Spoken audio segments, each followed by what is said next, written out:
Magandang hapon, update na nga muna tayo sa lagay na ating panahon ngayong araw ng Lunes, June 24, 2024. Kung may kita nga natin sa ating satellite image, may mga makakapal tayong ulap sa may silangang bahagi ng ating bansa. Ito ang sanhi ng easterlies o yung mainit na hangin galing karagatang Pasipiko at currently ito ay nakakaapekto sa silangang bahagi ng Southern Luzon, silangang bahagi ng Visayas at silangang bahagi ng Mindanao.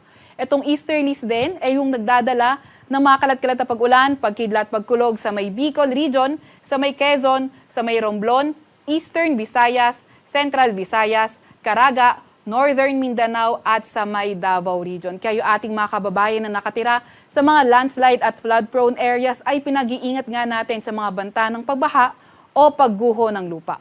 Para naman sa lagay ng panahon sa Metro Manila at sa nalalabing bahagi ng ating bansa, asahan naman natin yung partly cloudy to cloudy skies condition, may mga tsansa ng mga localized thunderstorms. Yung ating mga kasamahan sa Regional Services Division maglalabas ng mga thunderstorm advisory, rainfall advisory o hindi kaya heavy rainfall warning kung kinakailangan. And also, wala rin naman tayong namomonitor na low pressure area or bagyo sa loob or malapit sa ating Philippine Area of Responsibility. Para naman sa lagay ng panahon bukas sa Luzon area, inaasahan nga natin dito sa may Bicol Region, Quezon, Romblon, pati na rin sa mga kalapit na areas yung mga tsansa or mga kalat-kalat na mga pag-ulan, pagkilat, pagkulog, sanhi pa nga rin ng easterlies. Para naman sa Metro Manila at sa nalalabing bahagi ng Luzon area, asahan natin partly cloudy to cloudy skies condition pa rin tayo, may mga pulupulong pag-ulan, pagkidlat at pagkulog. Agwat ng temperatura, Metro Manila at Lawag maglalaro mula 25 to 33 degrees Celsius, 16 to 24 degrees Celsius sa may Baguio, 26 to 35 degrees Celsius sa may Tugigaraw, 26 to 32 degrees Celsius sa may Legazpi at 22 to 31 degrees Celsius naman sa may Tagaytay. Agwat naman ng temperatura bukas, sa Puerto Princesa ay 26 to 31 degrees Celsius, gayon din naman sa may Kalayaan Islands. Para naman sa lagay ng panahon for tomorrow sa may Visayas at Mindanao area, inaasahan nga natin dito sa may Eastern Visayas dahil pa rin sa easterlies, may mga kalat-kalat pa rin tayo mga pag-ulan, pagkidlat at pagkulog, pati na rin sa mga nearby areas maghanda rin tayo.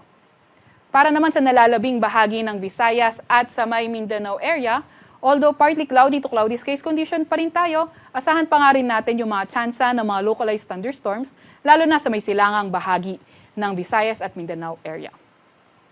Agwat ng temperatura for tomorrow, Cebu at Davao 26 to 32 degrees Celsius. Dito naman sa may Iloilo at Zamboanga 25 to 32 degrees Celsius. Sa may Cagayan de Oro at Tacloban ay 25 to 31 degrees Celsius. Wala pa rin tayong nakataas na gale warning sa kahit na anong baybayin ng ating bansa. Para naman sa 3-day weather outlook ng mga pangunahing syudad natin, so sa malaking bahagi ng Luzon, Metro Manila, and Baguio City, Wednesday to Friday patuloy pa nga rin yung partly cloudy to cloudy skies condition with chances of localized thunderstorms. Pero dito sa may Legazpi City, pati na rin sa may eastern section ng Southern Luzon, Wednesday, Thursday, posible yung mga kalat-kalat na pag-ulan, pagkidlat, pagkulog dahil sa easterlies.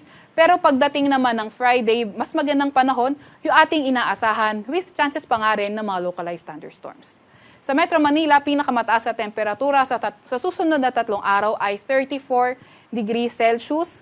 Sa may Baguio naman ay 18 to 26 degrees Celsius agwat ng temperatura at sa may Legazpi City, aabot ng 33 degrees Celsius yung maximum temperature.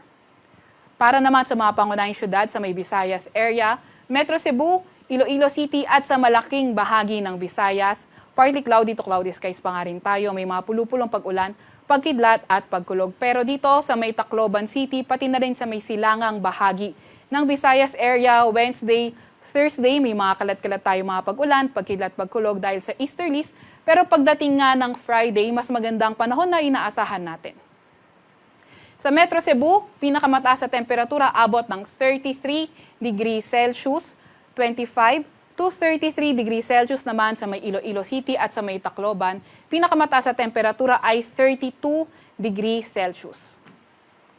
Sa may Mindanao area naman, sa Metro Davao, Cagayan de Oro, Zamboanga City at malaking bahagi ng Mindanao, patuloy pa nga rin partly cloudy to cloudy skies with chances of localized thunderstorms. So hindi pa nga rin natin tinatanggal yung possibility na mas mataas yung mga localized thunderstorms sa may silangang bahagi ng Mindanao area.